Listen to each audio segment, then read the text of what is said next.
Hello everyone and welcome to another episode of Ryan on Gaming. Now today's topic is, do Sony, Nintendo, and Microsoft really copy each other? Now this is a pretty broad topic because it doesn't just apply to Sony, Nintendo, and Microsoft. It goes even before their time, you know, like Sega for example. But even outside of the video game industry, this conversation kind of applies to any company you can think of, any industry you can think of, because of what the topic, the discussion that we're going to get into. But right up front, I think the obvious answer here is yes. Of course companies copy each other. Of course Sony, Nintendo, and Microsoft copy each other. And that's kind of, you know, kind of how technology and society and humans advance, right? Sure, there's obviously always going to be an original creator to something, but that original idea can always be built upon and improved upon, and sometimes that isn't by the original creator. Someone will make something, somebody else will take that idea and kind of capitalize it and refine it and form it and mold it into something even better, even 10 times better, right? And that's always good. But I think what's interesting about this conversation is sometimes, you know, it's easy to look at two scenarios, or it's easy to look at one scenario and go, oh, of course so-and-so copied so-and-so. Of course Nintendo copied Sony, or of course Sony copied Nintendo. Sony in particular has been a pretty big perpetrator of this conversation. Like, oh, Sony copies everybody, Sony's not that original. And, you know, there's some justification to that, because certainly Sony has copied many things in the past, much like Nintendo has, much like Microsoft has, much like every company in existence has. But what I think a lot of people overlook, especially with multi-billion-dollar corporations, is R&D, research and development. Now, if you don't know what that is, every company has research and development. It's a little department in that company, and it's exactly what it says it is. It's research and development. The companies...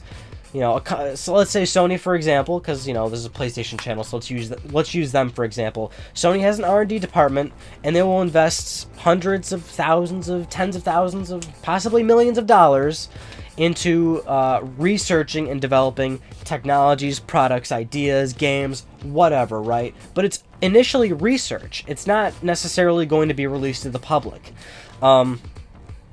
You know, that happens all the time, and sometimes you can see the thing about research and development is a lot of the times you don't see what comes out of research and development, because that's exactly what it is. Sometimes they're just researching it, and it turns out maybe it's not a product that they want to pursue, and then they just lost money or whatever. But that's the whole point to research and development, because you might find a product that is really awesome, and then you greenlight it and decide, okay, let's keep working on this, and then we'll actually release it and make our money back on it. So sometimes you can see the ideas from research and development through patents. Now, Sony, for example, files patents all the time, much like many other companies do, and you can kind of get an idea as to where these companies, you know, you can kind of see like the kind of stuff they develop, right? Sony has had a long history of patenting a lot of weird, crazy stuff, like controllers that snap in half, PlayStation Move support where it's like it controls your whole body, in-game advertisements where you shout the word McDonald's and then the advertisement for McDonald's stops. Really weird, bizarre stuff, and this stuff we don't have. You know, this stuff never saw the light of day to a consumer release, but it shows you the kind of stuff that Sony works on initially. Now, the point I'm driving at is sometimes it's kind of hard to pinpoint who copied who, because companies will research technology and sometimes they'll never release it. So for another example, let's use motion controls as an example, right? The whole big motion control scene of video games. Sony's got something in there, Nintendo, and even Microsoft. Microsoft with Kinect, Sony with PlayStation Move and the iToy back earliest to the PS2 days. Nintendo with the Wii, or I guess Sony with the 6-axis on PS3. But, you know, see, that's the thing, right? You could easily overlook it. But the thing is, these are three video game companies, multi-billion-dollar video game companies, and they all have motion controls. To be honest, think it's perfectly fair to say that at one point or another, all three of these companies were researching and developing motion technology without knowledge of the other two companies working on it. You see what I'm saying? I'm sure Sony was working on motion controls before they even knew Nintendo was doing it or, you know, released it. Same with Nintendo, same with Microsoft. I mean, it's not that far-fetched to say that they were doing that, right? I mean, so can you necessarily pinpoint who copied who there? I don't think you it's fair to say you can, unless you really worked at all three of these companies and worked in all three R&D firms and knew the true starting date to motion technology within those companies. But then it's like, you can even date it further back to, motion technology was invented far before video games, right? It's kind of a convoluted conversation at the end of the day. I guess maybe a better example, and if, maybe this goes into your opinion of what you think copying actually is, but I would at least assume that, Nintendo, for example, released the Wii, right? The Wii. Motion controls with the Wiimote and everything. It's a huge success. Sony, for, again, all example, and I'm assuming this is what happened. Sony saw that Nintendo, was doing extremely well with the Wii, and Sony thought to themselves, hey, that technology that we were developing a long time ago, Nintendo's released something similar to that. It's doing really well. There's a market for it. Maybe now we should go back to that technology we were working on, capitalize on it, and then release a consumer product for our own video game machine.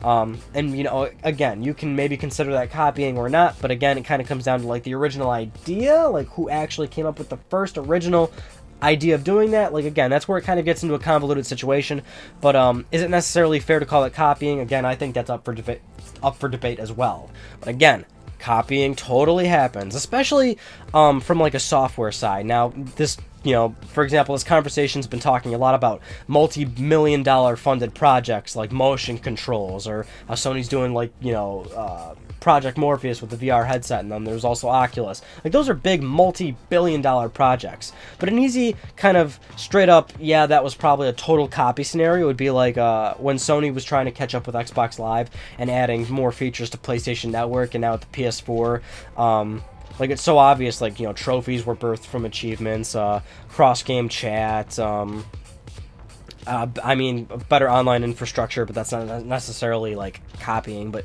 you see what I'm driving at, right? From, like, a software side, from, like a feature standpoint, I think those are kind of, right in your face, like, yeah, this company probably copied that company, like, straight up. But I'm sure there's again, it's a convoluted conversation because it's so easy to just list further and further and further back to the original idea, and even then, how do you even know if that's the original creator? Because maybe the original idea was never actually put out for people to know. You see what I'm saying? It's like when you talk to your one buddy and you're like, man, I made up this cool word the other day, and then you tell it to the kid and he's like, dude, my cousin came up with that like 4 years ago. It's like, really, dude? Really? You gonna try and diminish my accomplishment like that? Okay, but I think I've gotten my point across. Hopefully, I hope you understand what I'm driving at. But yeah, do Sony, Nintendo, and Microsoft really copy each other? Yes, but I think there are some things people are overlooking. Sometimes they don't always copy each other. But yeah, of course they do. That concludes this week's episode of Ryan on Gaming, and I'll see you all in my next video. Next Let's Talk PlayStation, next Let's Play, next review, next Ryan on Gaming topic, next Twitter post from me, Instagram if you follow me, but I don't think many people know I have Instagram. I don't Vine often. I'll see you soon.